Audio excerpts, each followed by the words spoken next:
वन्देऽहं श्रीगुरुः श्रीयुतपदकमलं श्रीगुरुन् वैष्णवांश्च श्रीरूपं साग्रजातं सहगणरघुनाथान्वितं तं सजीवं साद्वैतं सावधूतं परिजनसहितं श्रीकृष्णचैतन्यदेवं श्रीराधाकृष्णपादान्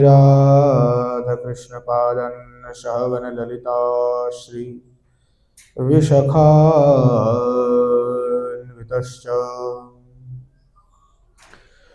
गौररामौष्यमारम्भम् ईश्वरीं च मध्यमाम् अस्मदाचार्यपर्यन्तं वन्दे गुरुपरम्पराम्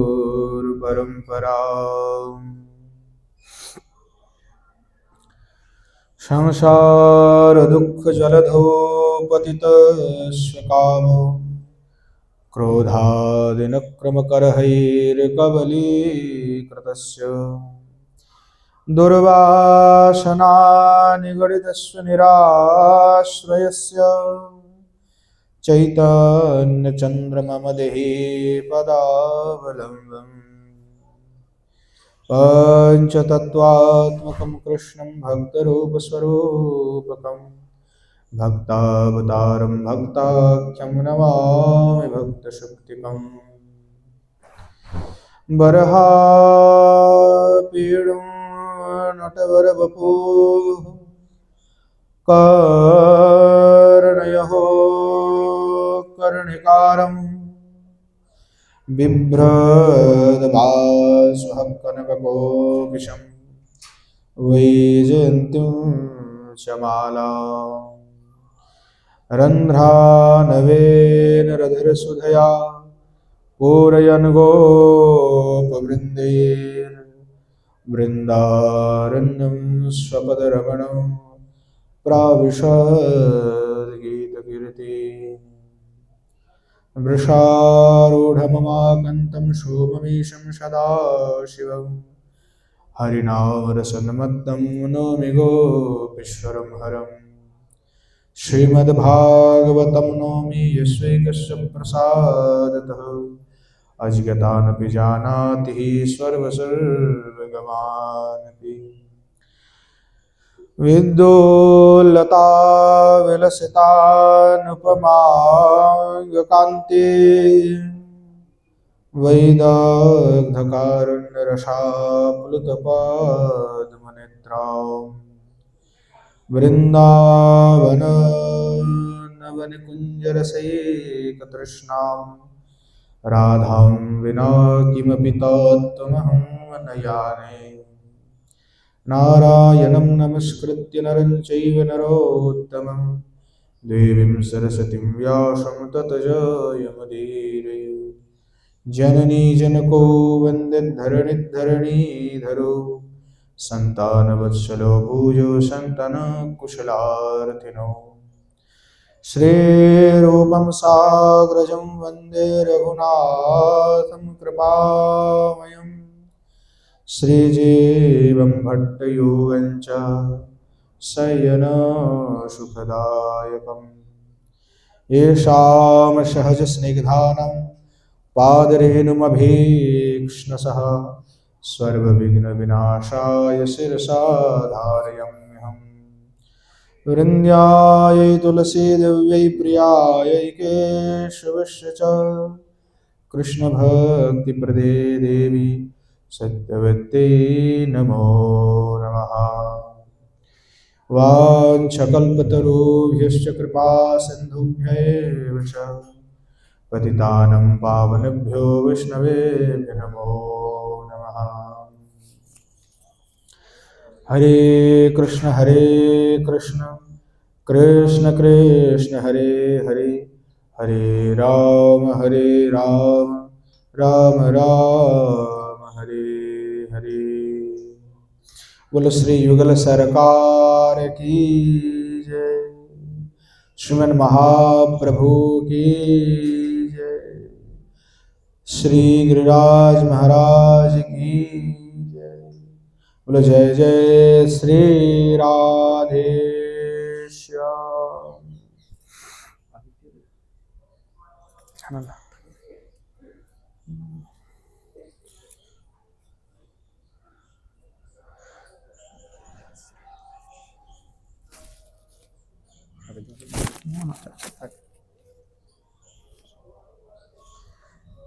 बॉक्स ढले दिया बॉक्स ढले दिया ना ना बॉक्स ढले दिया এটা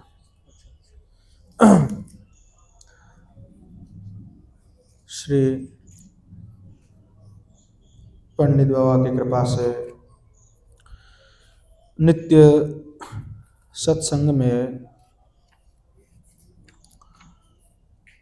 श्री परम पूज्य विश्वनाथ चक्रवर्ती पाद के द्वारा विरचित श्री भक्ति रसामृत सिंधु बिंदु का हम आस्वादन कर रहे थे, जहाँ पूर्व दिवस में हमने आस्वादन किया उत्तमा भक्ति का लक्षण आस्वादन कर रहे थे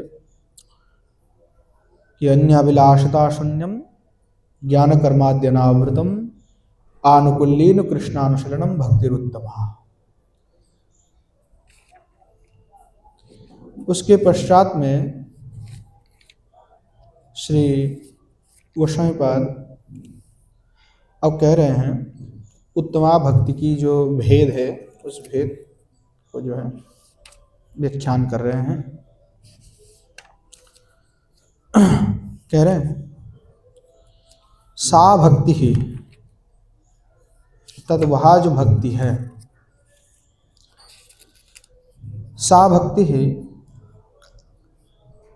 साधन भक्तिर भाव भक्तिर प्रेमा भक्तिर इति त्रिविधा। कि वह जो उत्तमा भक्ति है, जो उत्तम भक्ति पूर्व में हमने आस्वादन किया कि उत्तम भक्ति क्या है, तो अन्य अभिलाषिता शून्यम आदि कह करके उन्होंने उत्तमा भक्ति का लक्षण कह दिया। अब कह रहे कि वह जो उत्तमा भक्ति को हमने निरूपण किया था, वह उत्तमा भक्ति भी तीन प्रकार के हैं। तो तीन प्रकार की भक्ति क्या है?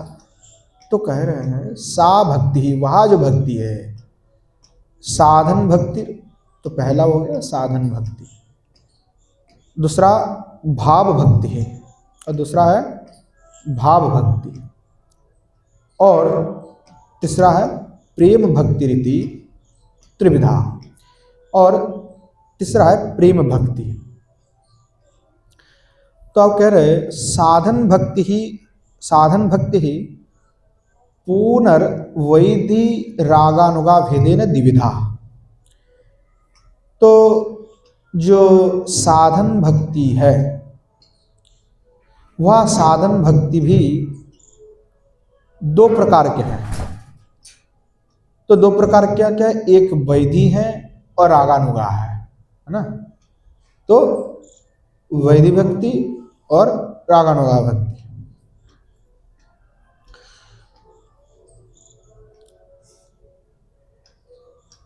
अब प्रश्न उठा रहे हैं सा भक्ति रीति, जो सा भक्ति रीति कह करके कहा, टीका में आप कह रहे हैं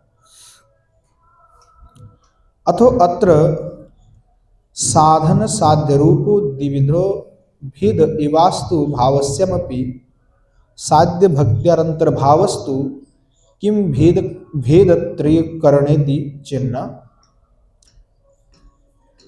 कि अब यहाँ पे कोई प्रश्न भी उठा सकता है ना, यानी कोई पूर्व पक्षकार कोई प्रश्न उठा दे सकता है कि उत्तमा भक्ति भी दो प्रकार के ही मानी जानी चाहिए। यानी आपने कहा क्या, तीन प्रकार के होते हैं उत्तमा भक्ति। परंतु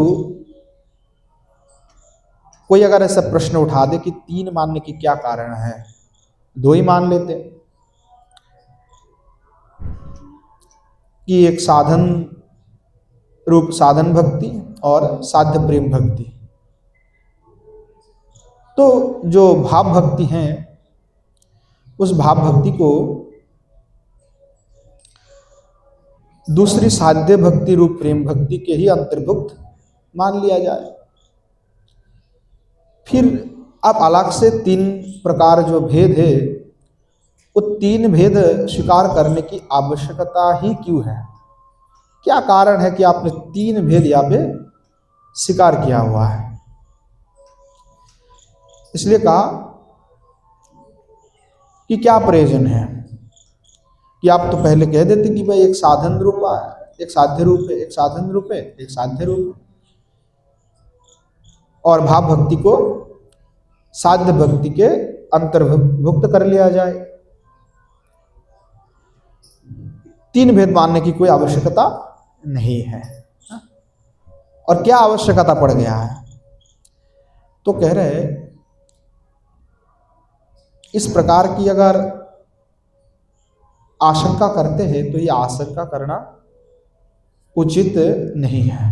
अर्थात इस प्रकार की कोई आशंका है तो वो निराधार है। भेदत्रय करणेति करणेन इति चिन्ह। तो इसके कुछ संगत कारण हैं कि भक्ति रसामृत सिंधु में 2.1.276 में साधक भक्त का लक्षण जो है इस प्रकार से बताया है। ये तो अग्रे बक्षमाणस्य उत्पन्न रतिहो सम्यक निर्विघ्नम अनुपागतः कृष्ण साक्षात्कृतो यज्ञः साधकः परिकीर्तितः। उसका तात्पर्य क्या है कि जिनके हृदय में कृष्ण विषय जो रति है, जो भाव हैं, वो आविर्भूत तो हो गए हैं, परंतु अभी तक उनकी जो विघ्न है वे सम्यक रूप से जो है अभी तक निवृत्त नहीं हुआ है, तथा कृष्ण साक्षात्कार की योग्यता भी उपस्थित भाली हो गई है ना, परंतु उसका विघ्न अभी तक निवारण नहीं हुआ पूर्ण रूप से। कहीं ना कहीं वो विघ्न है। तो कह रहे हैं वो जैसे भक्त है उनको तो उसको साधक भक्त कहते हैं, अर्थात जिनके हृदय में कृष्ण विषयक रति यानी भाव उत्पन्न हुआ है, परंतु सम्यक रूप से उनकी विघ्न का निवृत्ति नहीं हुआ है, परंतु कृष्ण साक्षात्कार की योग्यता भी उनमें है, तो आ गया है, इस प्रकार उपस्थित हुआ है। ऐसे भक्तों को साधक भक्त कहते हैं। तो साधक भक्त के यह जो लक्षण है, इस लक्षण से एकदम परिष्कृत होता है कि साधक के हृदय में रति का, अर्थात रति का जो दूसरा नाम भाव है ना, रति शब्द के द्वारा भाव को भी समझना चाहिए यहाँ पे। तो रति का या भाव भक्ति का आविर्भाव होने पर,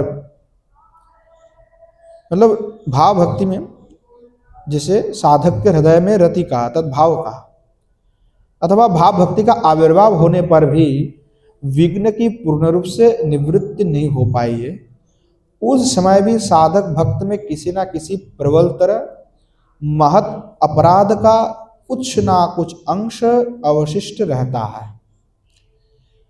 जब तक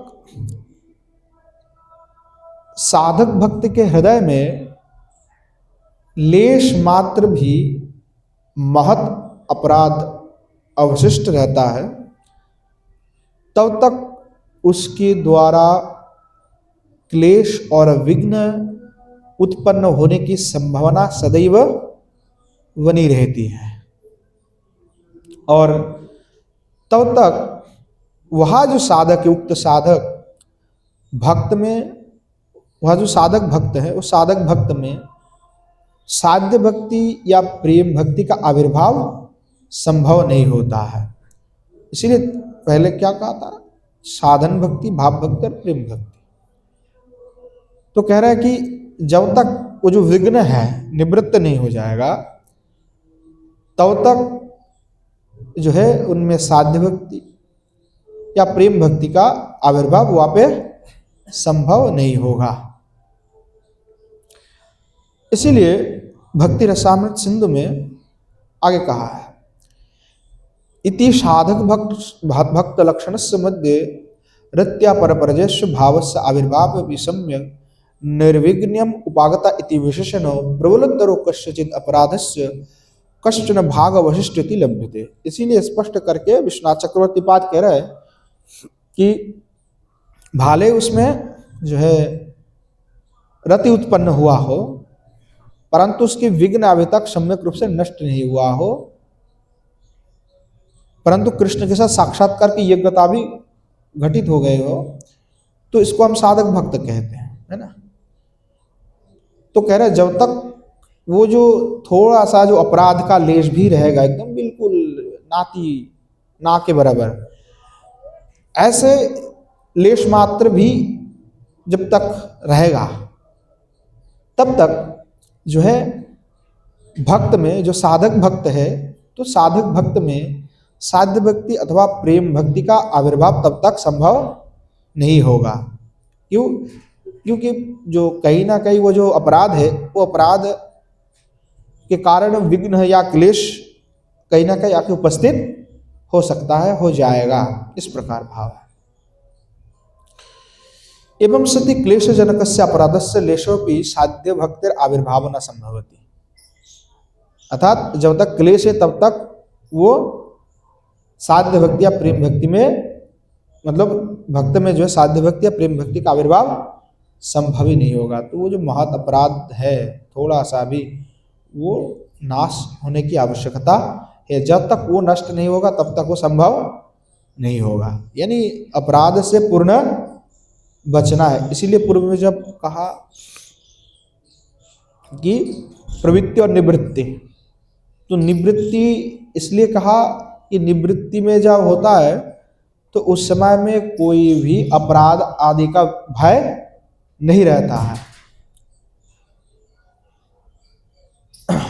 अब कह रहे अतएव तत्रैव उक्तस्य साध्य भक्ति विशिष्ट सिद्ध भक्त लक्षण मध्ये अविज्ञात अखिल क्लेशा सदा कृष्णाश्रित क्रिया सिद्धा सुरित्यन्येन तथैव प्रतिपादितम्। अब कह रहे हैं जो भक्ति रसामृत सिंधु है उसमें साध्य भक्ति वाले सिद्ध भक्त के लक्षण बताए गए हैं। वो क्या है? तो कह रहा है अविज्ञता अखिल क्लेशः सदा कृष्णश्रित क्रिया सिद्धा स्यु संतत प्रेम सौख्य स्वाद परायणा। भक्ति रसामृत सिंधु के 2.1.280। तो कह रहे जो सदा सर्वदा कृष्ण आश्रित क्रिया की कृष्ण संबंधी जो क्रिया है, कार्य है ना, क्रिया कार्य, तो क्रियाओं में पूर्ण रूप से निमग्न रहते हैं। कृष्ण संबंध व्यतिरिक्त कोई कार्य में वो नहीं रहेगा, स्वतः कृष्ण संबंधी कार्य में ही निमग्न रहेगा। इनका लक्षण कह रहा है कि सिद्ध भक्त के लक्षण है, तो दूसरा कोई संबंध उसका है नहीं। जो कृष्ण से संबंधित है उस क्रियाओं में पूर्ण रूप से, ऐसा नहीं कि 19 और 20 का फर्क है, पूरे के पूरे संपूर्ण रूप से।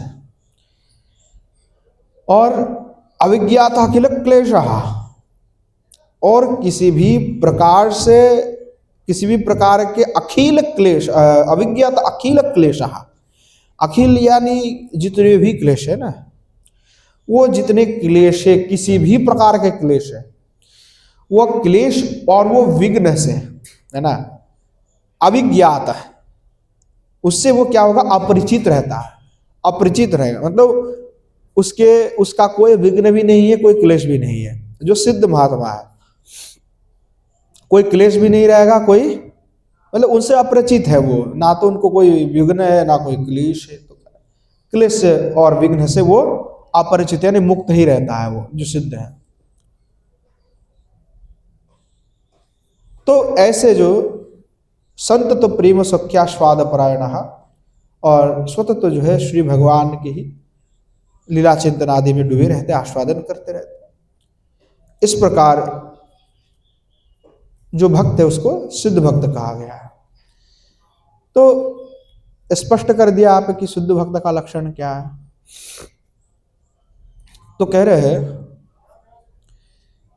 इसलिए जो भाव भक्ति हैं वो इसके अंतर्गत हम नहीं ले सकते, क्योंकि हमने तो पहले तीन कह दिया ना, हमने तीन कहा कि वह साधन भक्ति है, भाव भक्ति और प्रेम भक्ति है। तो कह रहा था कि नहीं, आप दो ही स्वीकार करना चाहिए था, एक आपको साधन भक्ति और एक प्रेम भक्ति, भाव भक्ति को, तो दो ग्रहण करना चाहिए था, आप तीन ग्रहण कर रहे हैं। तो उसका क्यों तीन ग्रहण किया, तो उसका तात्पर्य बता रहा है। तो कह रहे इसीलिए जो भाव भक्ति है वो साध्य भक्ति के अंतर्भुक्त नहीं हो सकता, यानी उसके अंदर वो नहीं आ सकता। तो पहले ना तो साधन भक्ति में आया ना इसमें प्रेम भक्ति साध्य भक्ति में आया। तो कह रहे हैं कि जो भाव भक्ति हैं, अर्थात भाव भक्ति वाले जो साधक हैं, वो जो साधक है उस साधक में क्लेश उपस्थित होते हैं तथा उन्हें क्लेश और विघ्न हो, यानी क्लेश, एक क्लेश नहीं, क्लेश हो अनेक क्लेश और विघ्नों का भी अनुभूति भी होती है।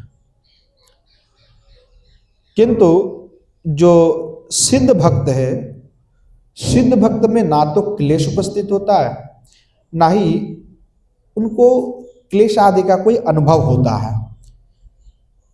जो सिद्ध है उनको क्लेश का कोई अनुभूति भी नहीं होगा, मतलब क्लेश उपस्थित कभी होगा इस प्रकार की बात भी नहीं कह रहा है। बोले नहीं, क्लेश उपस्थित ही नहीं होगा, है ना, और नहीं क्लेश का अनुभव होगा, अनुभूति नहीं होगा। परंतु भाव भक्ति के साधक में ये दोनों चीज होता है। इसीलिए जो भाव भक्ति है उसको साध्य अथवा प्रेम भक्ति के अंतर्भुक्त हम नहीं कर सकते, है ना। अर्थात जो साधन भक्ति है और जो प्रेम भक्ति है उसमें हम इसको ग्रहण नहीं कर सकते, दोनों में नहीं ग्रहण कर सकते।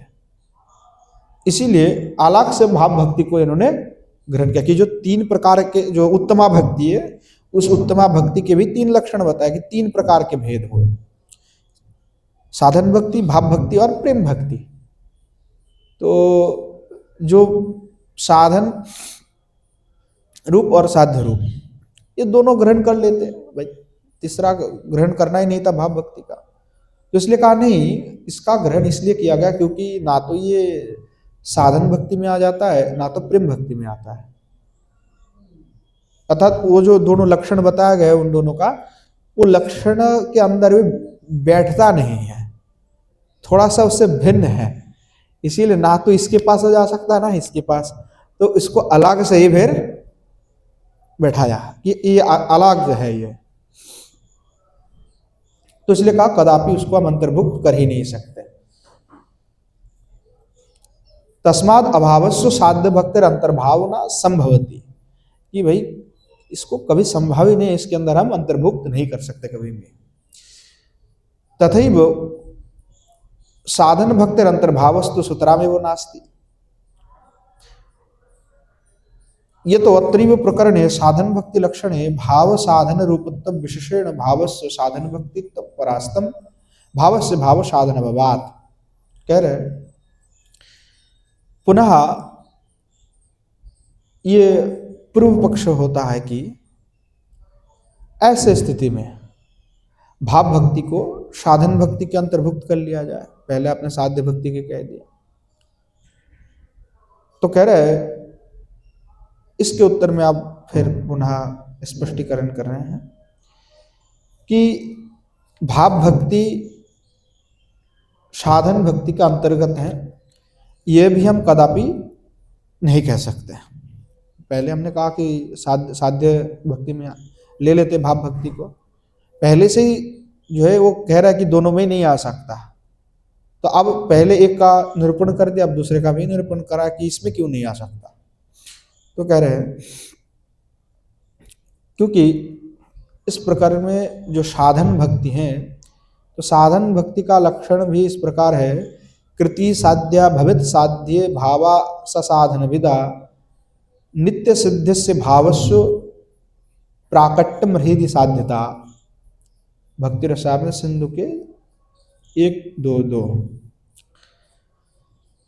तो यह जो श्लोक है इसमें ये कह रहे हैं साधन भक्ति को साध्य भाव कहा गया है, अर्थात जो भाव भक्ति का साधन है या जिस साधन भक्ति के द्वारा भाव भक्ति साधित होता है उसे साध्य भाव कहते हैं। जब साधन भक्ति का फल भाव भक्ति है, यानी साधन भक्ति का फल क्या है, भाव भक्ति है, तो भाव भक्ति को साधन भक्ति का अंतर्भुक्त आप कैसे कर लेंगे? मतलब फल को जो साधन भक्ति कोई करेगा तब जाकर के उसको भाव भक्ति मिलेगा। तो आप कह रहे हैं कि नहीं, इसको आप इसी के अंदर ग्रहण कर लो, तो बोला कैसे, ये तो नहीं हो सकता ना। जब साधन भक्ति करने से वो फल ही भाव भक्ति है, तो फल को कैसे आप इसको अंदर कर लोगे? ये तो संभव ही नहीं हो पाएगा ना। तो स्पष्ट करें कि इसीलिए तस्माद अभास साध्य भक्तिरंतर्भाव न संभवति तथैव साधन भक्तिरंतर्भावस्तु सूत्रा में वो नास्ति, कि साधन भक्ति में भी इस प्रकार से आप उसको ग्रहण नहीं कर सकते।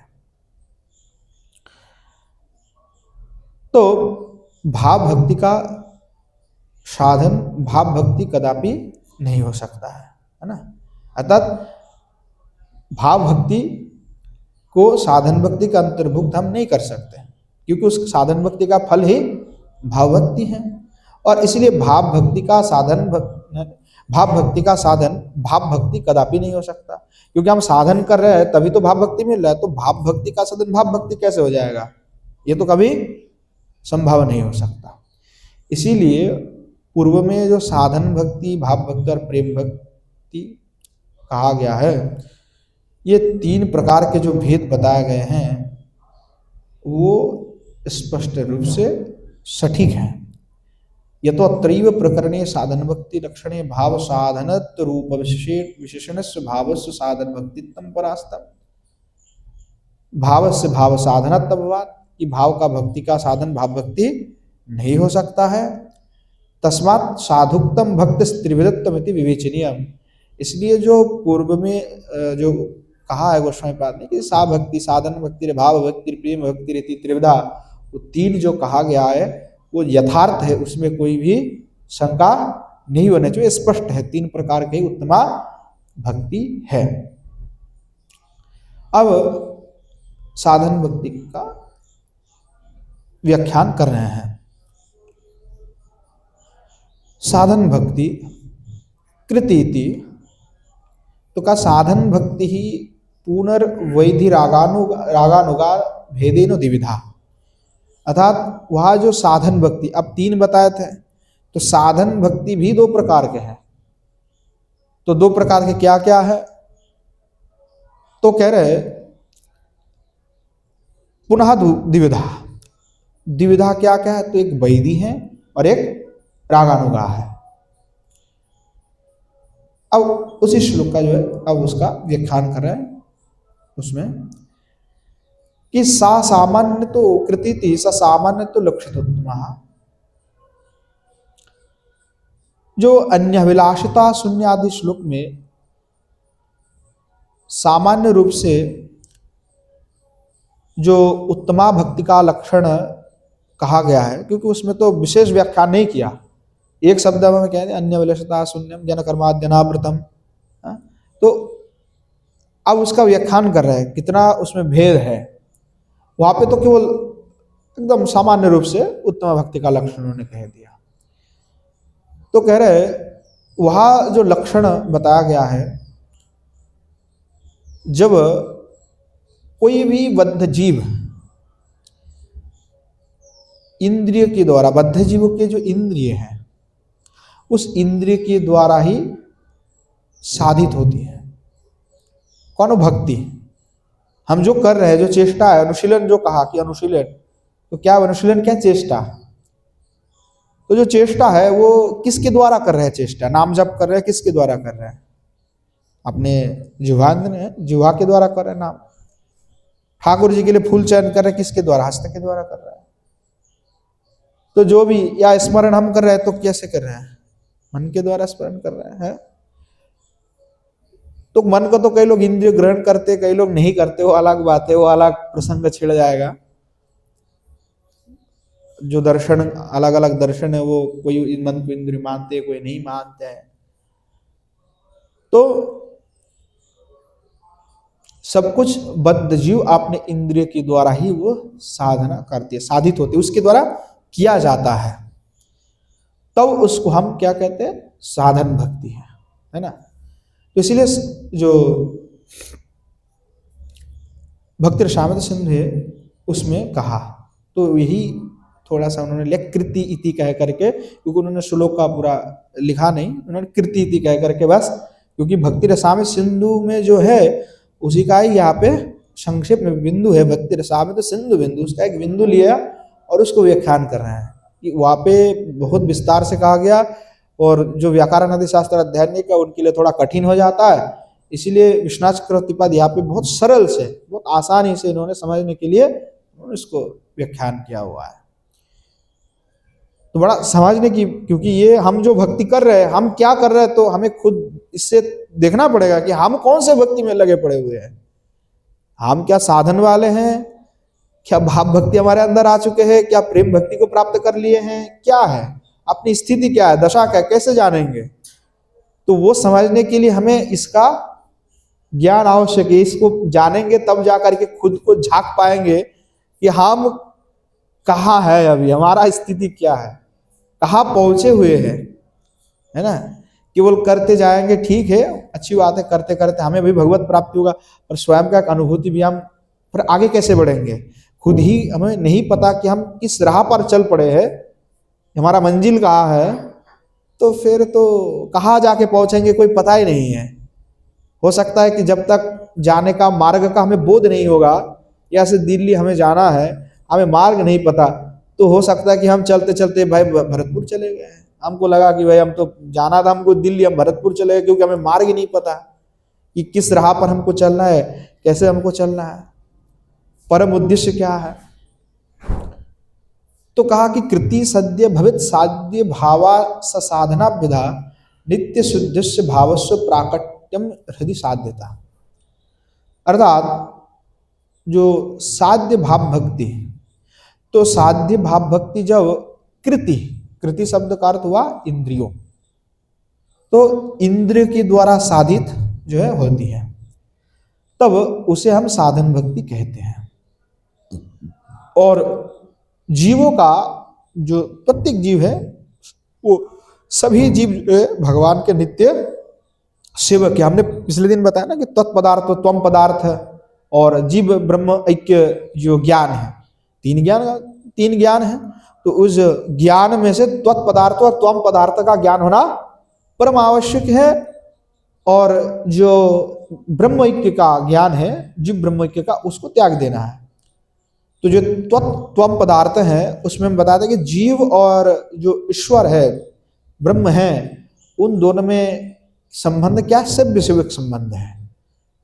तो जीव नित्य सिद्ध जो है वो भगवान के दासी हैं, अनादिकाल से दासी हैं, सेवक हैं वो भगवान के। तो सेवक किस प्रकार से हो सकता है, यानी कोई तो भाव रहा होगा।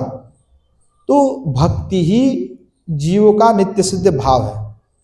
प्रत्येक जीव का जो भाव है वो क्या है, भक्ति है। भक्ति सब में है, परंतु वो कहीं ना कहीं जो माया में आबद्ध हो गया, किसी ना किसी मोह आसक्ति में पड़ गया, उस चक्कर में जो एक पर्दा आ गया बीच में अविद्या का। तो अविद्या के जो पर्दा है उसके कारण वो उस भक्ति को समझ ही नहीं पा रहा। भक्ति कहीं बाहर जाकर के बैठे नहीं हुए हैं, वो अपने हृदय में ही है, अपने अंदर ही है। जीवों के नित्य सिद्ध भाव है वो भक्ति। तो बाहर से नहीं आएगा, कहीं अंदर से ही आएगा, पर उसको आप समझ नहीं पा रहे हैं। क्यों? क्योंकि वो पर्दा लगा हुआ है, जिसके कारण हम वह समझ ही नहीं पा रहे हैं। तो जो भक्ति है नित्य सिद्ध है, पर उनको प्रकट कराना पड़ेगा। है वो नित्य सिद्ध भाव है वो, पर उसे प्रकट कराना पड़ेगा। तो कैसे प्रकट करें कि निर्मल हृदय में ही प्रकट कराना पड़ेगा। इसीलिए कहा ना सच्चिदानंद भगवान। तो पहले सत चित आनंद, पहले सत स्वरूप है, उसके बाद चित्त स्वरूप है, और उसके बाद आनंद स्वरूप है। तो सब कुछ सत है। तो जब व्यक्ति सत्य ही हो जाए, सब कुछ जिसके सत्य है, फिर उसकी ही चित्त निर्मल हो सकता है, और उसके चित्त में तब भगवान की प्राकट्य होता है। और वही जो जब चित्त निर्मल हो जाए, तभी आनंद स्वरूप जो भगवान है उनका दर्शन होता है। इससे पहले नहीं होगा। अगर व्यक्ति सत्य नहीं है, उसकी सब कुछ सत्य नहीं है, तो उसकी चित्त निर्मल नहीं है, पवित्र नहीं है। जब तक चित्त पवित्र नहीं है, तो उसमें चित्त स्वरूप जो पहले भगवान का प्रादुर्भाव होता है वो नहीं होगा। तो वहां जो आनंद स्वरूप भगवान है, दिव्य मूल है, उसका दर्शन नहीं होगा। तो वो इसीलिए कहा निर्मल हृदय में ही प्रकट कराना होता है। ये जो प्रकट कराने का नाम है उसको हम साध्यता कहते हैं। कि जो एक उदाहरण से समझा सकते हैं कि जीव जो है अणु चैतन्य और भगवान विभु चैतन्य, विभु है। जैसे सूर्य है और सूर्य के कण है ना। तो भगवान सूर्य हैं और हम उनके कण हैं। तो कैसे हैं? तो भगवान आनंदमय है। तो जीव क्या है? चित्कण है, परंतु वो आनंद के ही अंश है। भाई समुद्र के जो जल है, वहां से एक बूंद जल उठा के लाओगे तो उसको हम क्या कहेंगे? समुद्र के ही जल कहेंगे। यही कहेंगे ना कि समुद्र का जल है। चलो एक गिलास जल हमने उठा लिया समुद्र से और घर पे लेके आया। अभी कुंभ हुए थे और कुंभ में जा करके बहुत लोग जो है बोतल भर भर करके जल लेके आए त्रिवेणी से। तो क्या कहने लगे कि वह त्रिवेणी के संगम के जल है ना। जल तो वहां पे भी है, पर हमारे बोतल में जो रखी है वो भी तो उसी का जल है। तो जब स्वयं भगवान आनंद अंश है, जब आनंद है स्वरूप है, तो जीव क्या है? आनंद स्वरूप नहीं हो सकता। उसमें आनंद है कि नहीं है? बिल्कुल है, क्योंकि होगा ही, क्योंकि उसी का तो अंश है। परंतु वो आनंद कण होते हुए भी माया के द्वारा आबद्ध होने के कारण से उस आनंद को वो समझ ही नहीं पा रहा है, जान ही नहीं पा रहा है। तो इसलिए क्या हो गया कि उन्हें जो आनंद तो था, पर मायाबद्ध होने के कारण वो लोभ ही हो गया है। मतलब लोभ ही हो गया है, यानी लोभ एकदम नहीं हुआ है, लोभ हो ही गए हैं लगभग, प्रायः। मतलब अभी भी जागने की संभावना है। जैसे आग्नेयगिरी होता है, आग्नेयगिरी समझते हैं ना? आग्नेयगिरी, तो आग्नेयगिरी 3 प्रकार के आग्नेयगिरी होते हैं। एक होता है एकदम जो है लुप्त हो चुका है, जिसमें आग आने की कभी संभावना नहीं, वो लुप्त हो गया। और एक है निरंतर जो चल रहा है, अभी जागृत है ना, लाभा निकालता है उससे एकदम बिल्कुल है। और एक तीसरा है सुप्त है। सुप्त है तो कभी भी फट सकता है, कभी भी वहां से आग निकल सकता है। तो जीव जो है माया के आबद्ध के कारण वो लुप्त प्राय उसके आनंद कण हो चुके हैं, परंतु कभी भी जाग सकते हैं, कभी भी जाग सकता है। और कब जगेगा, तो आप कह रहे हैं कि भाई इस प्रकार से जगाया भी जा सकता है। तो कैसे, तो कह रहे हैं तो यहां जो भाव नित्य सिद्ध भक्ति भाव है जीव के अंदर, तो उसी को ही जगाना ही प्रत्येक जीवों का परम कर्तव्य है। उसको जगाया कैसे जाए? भाई कुंभकर्ण सोया हुआ था, उसको जगाने के लिए क्या लेके गए? बड़ा घंटी और सब लेकर के खूब ढाक ढोल पिटवा करके, खाना बना लेकर के फिर जा करके फिर उसको जगाया। जब ब्रह्मा जी ने कह दिया कि वह 6 महीने तक सोते रहेगा, और बेचारा उससे पहले ही उसको जगा लिया गया। कैसे जगाया गया? जोर पूर्वक जगाया गया कि किसी वस्तु क्रिया कर्म के द्वारा किया गया, किसी के माध्यम से करवाया गया। तो जीव जो सोए पड़े हुए हैं उसको जगाना है। तो जगाने के लिए कि क्या है, अब कुछ करना पड़ेगा, जो चेष्टा करनी पड़ेगी। क्या है वो? तो कहते हैं वो साधता है। साध्य करना कि क्या है? श्रवण कीर्तन आदि, संकीर्तन आदि वो है, उसके द्वारा उसको जो है जगाया जाएगा। अर्थात इंद्रिय के द्वारा साधित होगा वो, अर्थात इंद्रिय के द्वारा ही क्रिया होगे। और वो जो क्रिया होगा तब जो सोए पड़ा हुआ आनंद कण है फिर वो जागृत हो जाएगा, यानी उसके निर्मल हृदय में ही जो भक्ति भाव है वो प्रकट हो जाएगा। तो कह रहे हैं हमारे जीवन का, प्रत्येक जीवों का यही परम कर्तव्य है कि वो खुद को जागाए, अर्थात जो नित्य स्वभाव है भक्ति, उस स्वभाव को हृदय में प्रकट कराना ही हमारा एकमात्र परम कर्तव्य है। तो इस अवस्था में ही नित्य सिद्ध वस्तु की साध्यावस्था सिद्ध है। यह साध्य भाव रूप भक्ति जब तक बद्ध जीवों के इंद्रियों द्वारा साधित होते हैं तब तक उसे हम साधन भक्ति कहते हैं। मतलब जब तक इंद्रिय द्वारा साध्य होगा तब तक वो साधन भक्ति कहलाएगा। और कह रहे हैं सा सामान्य तो लक्षित उत्तमा भक्ति इंद्रिय व्यापारण साध्य से साधन विदा भवन्ति। तक इंद्रिय व्यापार के द्वारा श्रवण कीर्तन मनन आदि वो स्पष्ट आगे कर रहे हैं। अतः अत्र इंद्रिय व्यापारस्य भक्त्यंतर भाव याग क्रियायाः पूर्व क्रियायाः तथा यागांतर भावस्तथैव ज्ञेयः। तो कह रहे हैं कि पूर्व में हमने जब उसका व्याख्यान किए थे भक्ति का उत्तम, भक्ति का लक्षण वन्य विलासिता शून्यम ज्ञान कर्माद्यनामृतम, तो उसमें कह रहे थे एतच्च कृष्ण भक्त एतच्च कृष्ण तद भक्त कृपैकलभ्यम, यानी भक्ति कैसे प्राप्ति हो सकता है? जो का कृष्ण और कृष्ण के जो भक्त हैं उनके कृपा से प्राप्ति हो सकता है। ऐसा नहीं कि खुद के द्वारा प्राप्ति हो सकता है, तो वो कृपा से प्राप्ति हो सकता है। तो भगवान अथवा भक्तों की कृपा से, तो भगवान ही गुरु का प्रेरण करते, भगवत का जो महान पुरुष आते, महापुरुष आते, भागवत आते, वो किनके कृपा से आ रहे हैं? भगवान के कृपा से आ रहे हैं। हम तो कहाँ अधर्म जीव कहाँ पड़े हुए तो और आज कहाँ आकर के पहुंचे हुए, कहाँ कौन से क्या कर रहे थे और आज श्री वृंदावन में आकर के हम कभी सोचे थे कि श्री धाम वृंदावन में आएंगे और बैठ करके हरि कथा श्रवण करेंगे? क्या ऐसे सोचे थे बचपन में जब 10-12 साल उम्र था? सोचे थे? नहीं सोचे थे कि धाम में निवास भी होगा, नित्य पृथ्वी सत्संग भी होंगे, ठाकुर जी का दर्शन होगा, संत का मिलन होगा, संत दर्शन होगा। या हमने सब सोच कर रखे थे? बिल्कुल नहीं सोचे थे, पर हो रहा है। तो किनकी कृपा से? भगवान की कृपा से होगा। तो कह रहे हैं कि भगवान और भक्त की कृपा से ही श्रवण कीर्तन आदि स्वयं जो है जीवों की विशुद्ध इंद्रियों पर आविर्भूत होती है। और जब इससे पूर्व जब श्रद्धालु जीव अपने चेष्टा से जिह्वा के द्वारा भगवान नाम कीर्तन आदि करते हैं अथवा जो भगवत कथा आदि श्रवण करते हैं, तो ऐसे जो चेष्टा है, जो इंद्रिय व्यापार है ना, ये इंद्रिय व्यापार है। ये भक्ति और प्रेम तो तब मिलेगा जब आपको कृपा मिल जाएगी भगवान के और भगवत भक्त के, परंतु इससे पूर्व में जीव तो कुछ करेगा।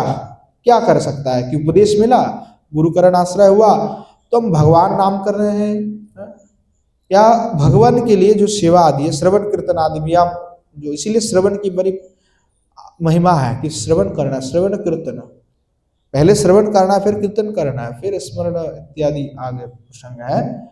तो श्रवण की परम आवश्यकता, श्रवण नहीं करेंगे तो बोध ही नहीं होगा। तो इसलिए कहा यहां जो श्रवण कीर्तन आदि हैं, इंद्रिय व्यापार हैं, उसको भी भक्ति मानना चाहिए था। हम जो कर रहे हैं वो भक्ति ही कर रहे हैं, यानी हम श्रवण कर रहे हैं तो वो क्या कर रहे हैं, भक्ति कर रहे हैं, अथवा ठाकुर जी की सेवा कर रहे हैं कुछ भी, तो वो भी हमारे मतलब इंद्रिय के द्वारा जो भी व्यापार हम कर रहे हैं वो सब भक्ति ही है। इसलिए कहा इंद्रियो व्यापारस्य भक्ति अंतर्भाव, इंद्रिय की जो व्यापार है, इंद्रिय के द्वारा जो चेष्टा है, उसे भक्ति के अंतर्भाव ही लेना चाहिए। बोले कैसे ले लेंगे भाई, आप ऐसे कैसे कह सकते हैं, आप इंद्रिय के द्वारा कार्य कर रहे हैं उसको हम भक्ति कह सकते हैं, ये कोई बात हुआ? बोले बिल्कुल कह सकते हैं। बोले कैसे? तो इसलिए उदाहरण दिया कि याग क्रियाया, यानी जब हम यज्ञ करने जाते हैं तो यज्ञ करने से पहले पूर्व क्रियाया तथा यागंतर भाव तथैव गया, तो यज्ञ करने के लिए पहले हम क्या करते हैं, यज्ञ के लिए व्यवस्था करते हैं। तो घृत, समिध, कुश, पुष्प, आसन, तंडुल आदि सब कुछ हम एकत्रित करते हैं, तिल, तंडुल इत्यादि जो भी द्रव्य यज्ञ में प्रयोजन होता है उसका हम क्या करते हैं, एकत्रित करते हैं, और उसके बाद हम यज्ञ करते हैं।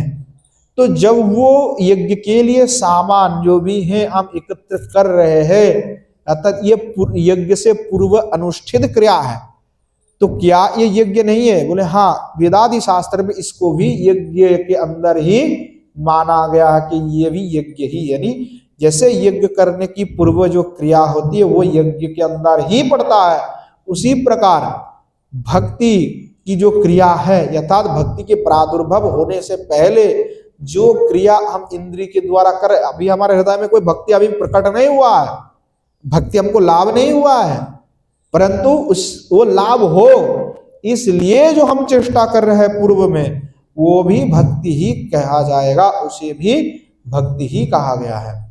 इसीलिए भक्ति के लिए जो हम श्रवण कीर्तन साधन कर रहे हैं, अर्थात साधन भक्ति के अनुष्ठान के लिए जो हम पूर्व में इंद्रिय व्यापार के द्वारा जो भी कार्य हम कर रहे हैं भगवान के उद्देश्य के लिए, भक्ति को पाने के लिए, उसे भक्ति के ही अंतर्गत माना गया है।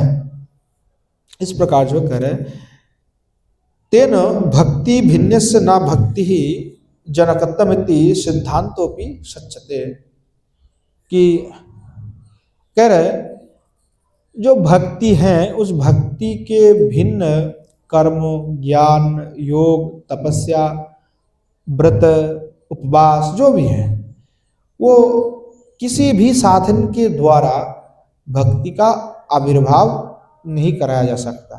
अर्थात भक्ति का आविर्भाव कैसे हो सकता है, इसीलिए कहा भक्ति का आविर्भाव केवल भक्ति करा सकता है।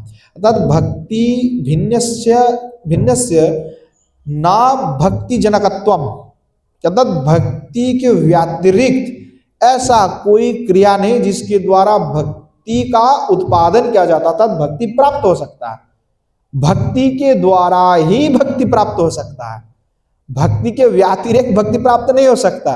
कितनी बड़ी बात कह दिया कि आप कुछ भी साधना भाली कर लो, कुछ भी कर लो, परंतु भक्ति उससे प्राप्त नहीं हो सकता। भक्ति अर्थात आप कर लो, योग कर लो, तपस्या कर लो, व्रत कर लो, कुछ भी कर लो, परंतु भक्ति के द्वारा ही प्राप्त हो सकता है। सिद्धांत भी संगच्छते, इसीलिए कहा कि भक्ति ही भक्ति का एकमात्र आविर्भाव करा सकता है, अर्थात भक्ति ही भक्ति का आविर्भाव का एकमात्र हेतु है, दूसरा कोई भी हेतु नहीं है।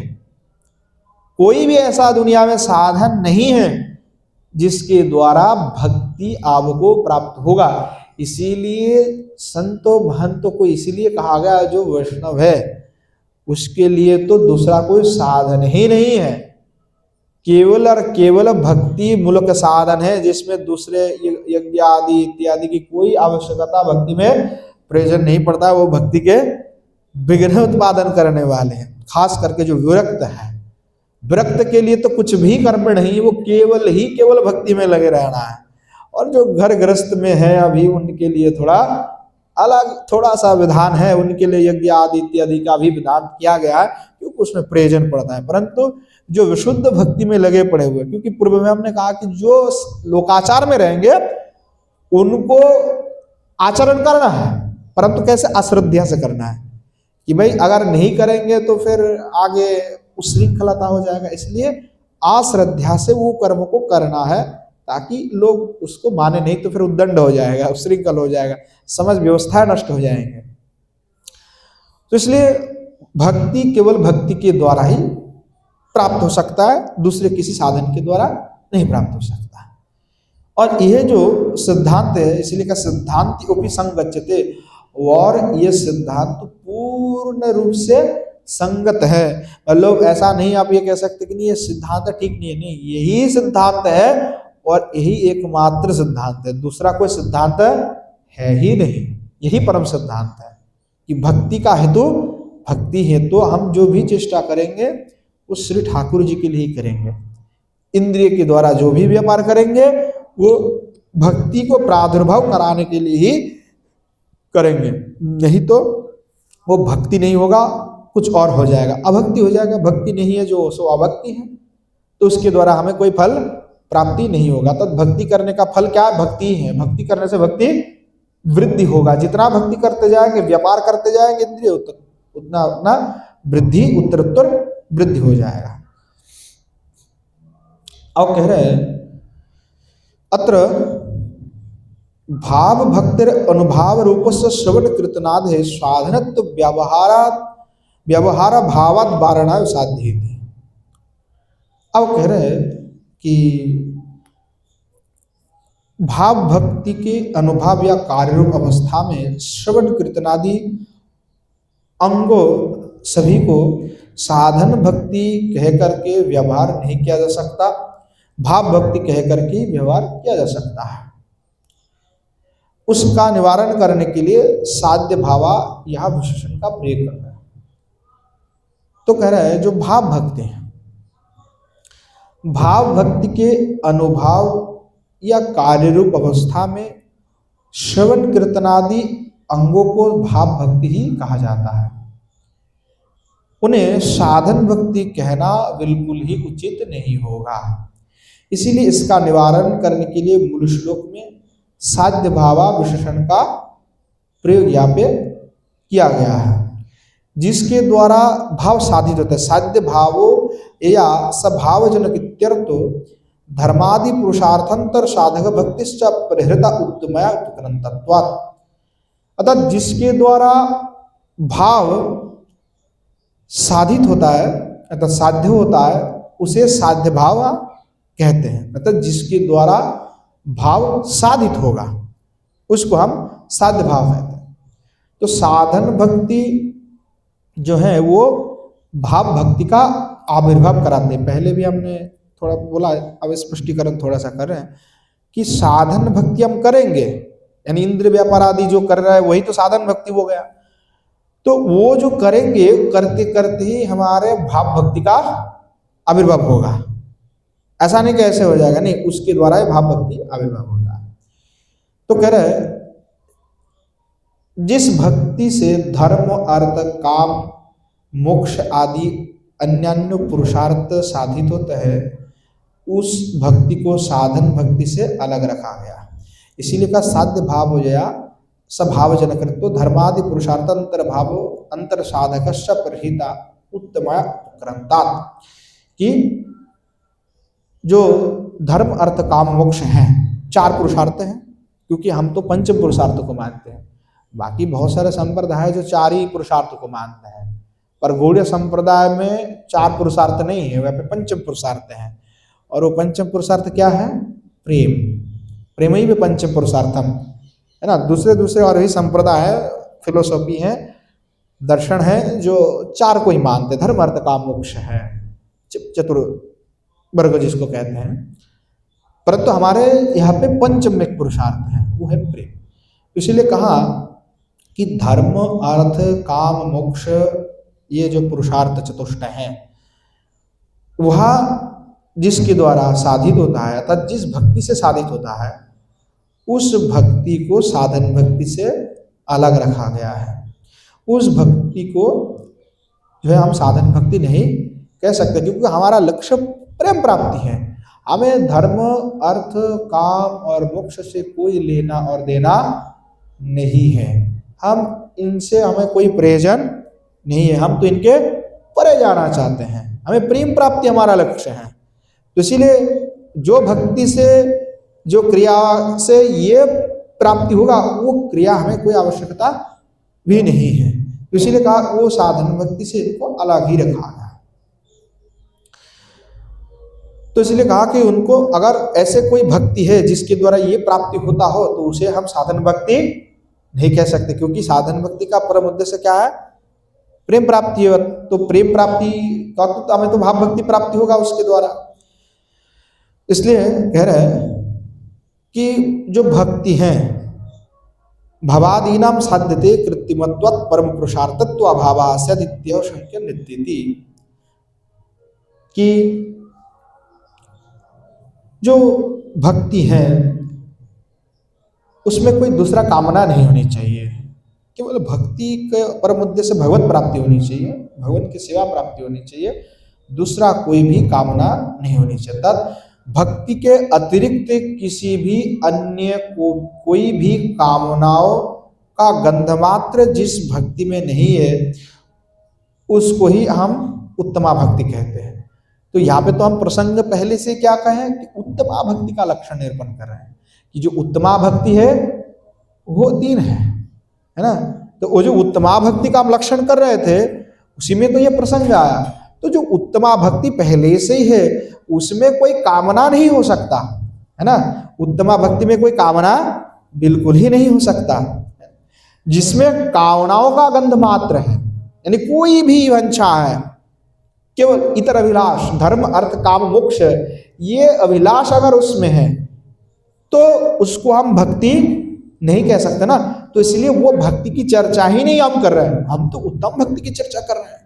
तो इसीलिए प्रसंग है जब उत्तम भक्ति का ही चल रहे हैं तो इसमें दूसरे कोई बात कहने की ही नहीं है, स्पष्टता क्लियर है यहाँ पर। कि अब इसमें शंका होती है कि यदि साधन भक्ति द्वारा भाव भक्ति साधित होती है तो भाव भक्ति पहले नहीं थी, साधन भक्ति द्वारा उत्पन्न हुई है। ऐसी स्थिति में भाव भक्ति को हम कृत्रिम व अनित्य कह सकते हैं, फिर तो अनित्य और कृत्रिम हो जाएगा। कि आपने कहा कि साधन भक्ति के द्वारा ही भाव भक्ति साधित होती है, तो क्या भाव भक्ति पहले नहीं था? हाँ, कि साधन भक्ति आपने किया तब जाकर के भाव भक्ति उत्पन्न हुआ है। इसलिए कहा भावादिनाम साध्यते कृत्रिमत्वात् परम पुरुषार्थत्वस्यादित्या संघानित्यति, कि भाई अब साधन भक्ति किया तब जाकर के भाव भक्ति उत्पन्न हुए हमारा, तो फिर वो कृत्रिम है ऐसा तो हम कह सकता है, कोई कह सकते हैं अनित्य है, फिर ये नित्य नहीं। इसीलिए इस अनित्य भाव भक्ति को नित्य सिद्ध अथवा परम पुरुषार्थ वस्तु हम कैसे ग्रहण कर सकते हैं कि यही परम पुरुषार्थ है। यह जो आशंका है कोई प्रश्न कर सकता है, सवाल कर सकता है, तो इस आशंका को दूर करने के लिए मूल श्लोक में जो नित्य सिद्ध शब्द का प्रयोग इसलिए क्या किया कि कृति सद्य भवित साध्य भावास साधना विदा नित्य सिद्धस्य भावस्य प्राकट्यम हृदय साध्यता। ये जो नित्य सिद्ध जो शब्द है उसका इन्होंने यहाँ पे प्रयोग किया हुआ है इस आशंका को दूर करने के लिए। अर्थात भाव क्या है? नित्य सिद्ध है, वो नित्य सिद्ध है।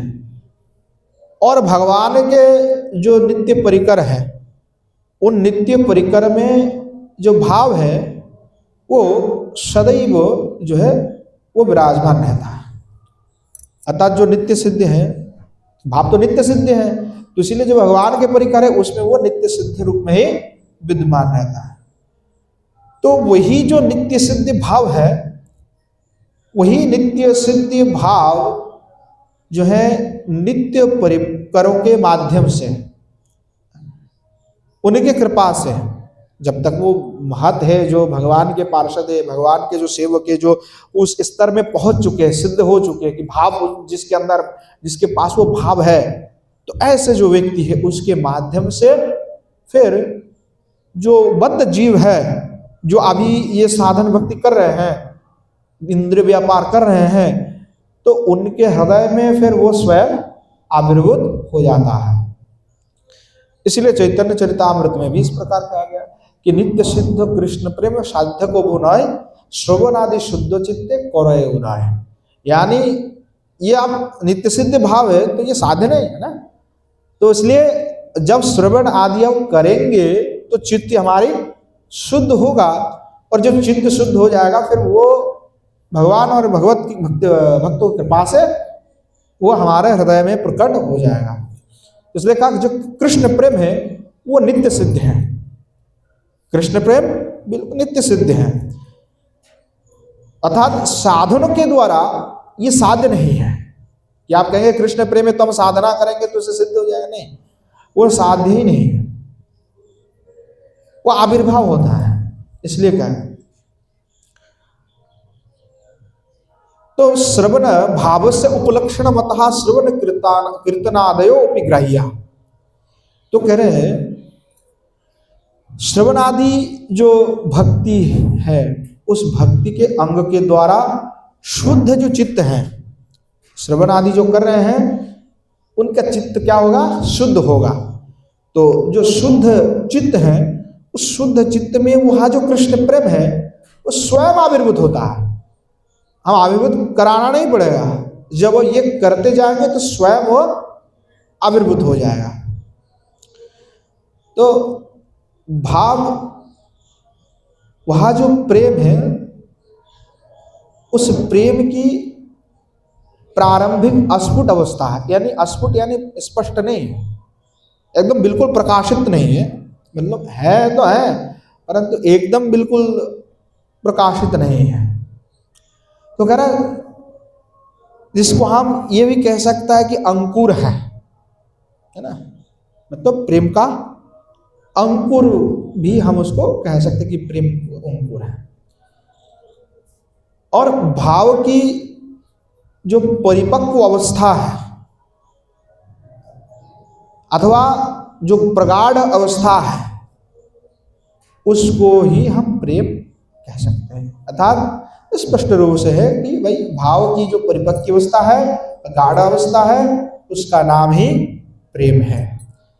इसीलिए वह जो भाव है वो भाव भी नित्य सिद्ध वृत्ति है। तो कहा कि भाव से उपलक्षण मतः श्रवण कीर्तनादि ग्राह्य।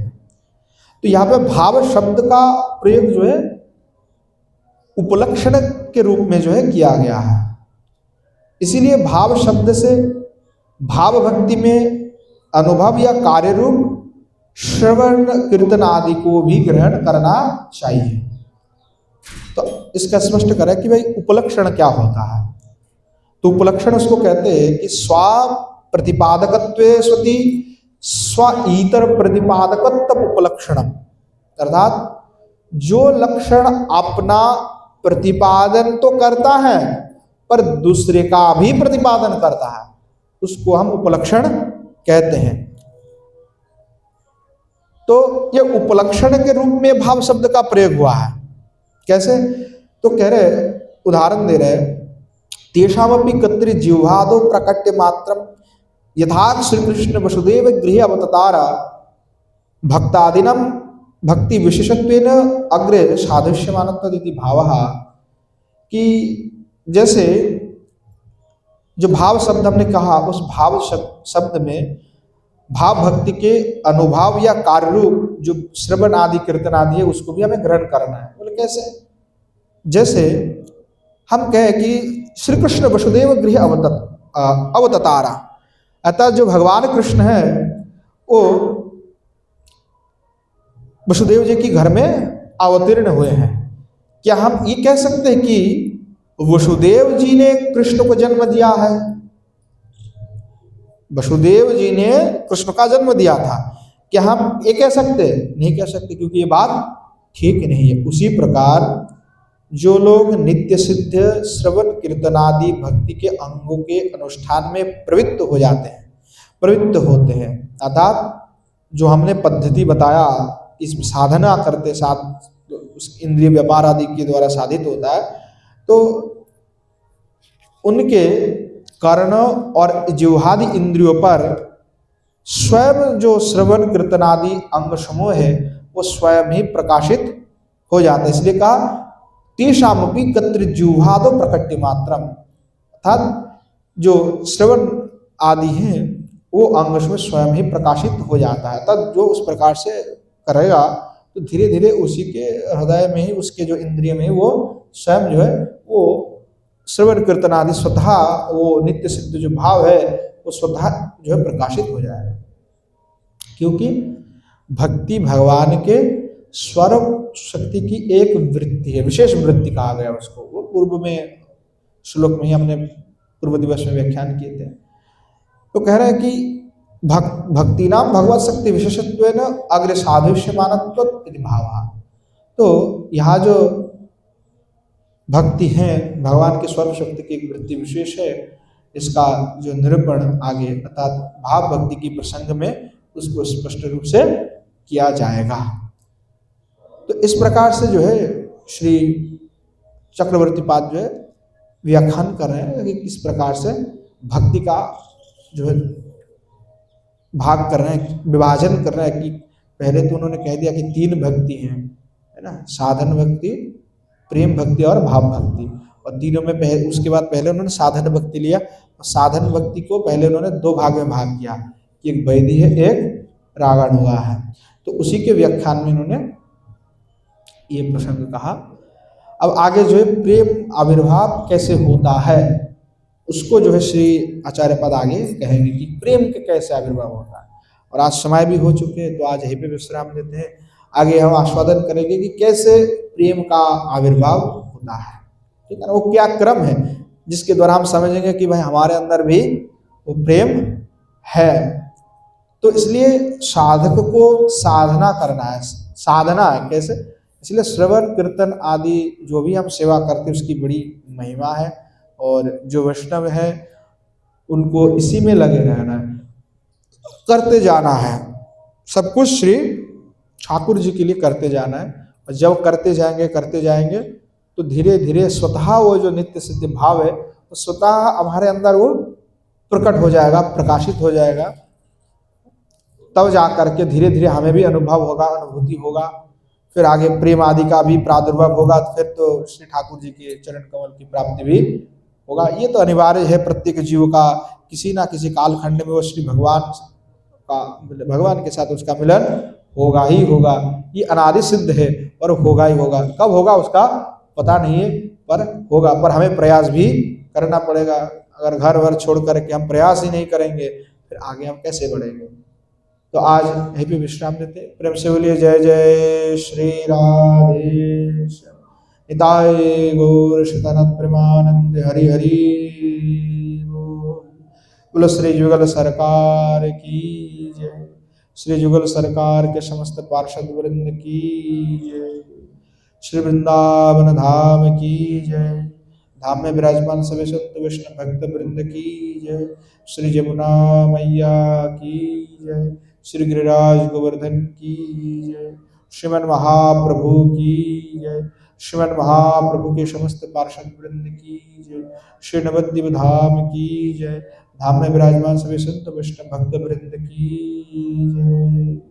बोलो आज की हरि कथा की जय, श्री पंडित बाबा की जय, श्री कृपा शंकर बाजी महाराज की जय, श्री विष्णु बाजी महाराज की जय, श्री राम गोपाल दास बाबाजी महाराज की जय, भागवत निवास की जय, श्री गिरिंद्र बिहारी भगवान की जय। आज की हरि कथा की जय।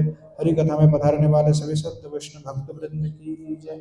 आपन आपन गुरु गोविंद की जय। बोलो जय जय श्री राधे। नित्यम निताय गौर श्रीधर प्रेमानंद हरि हरि।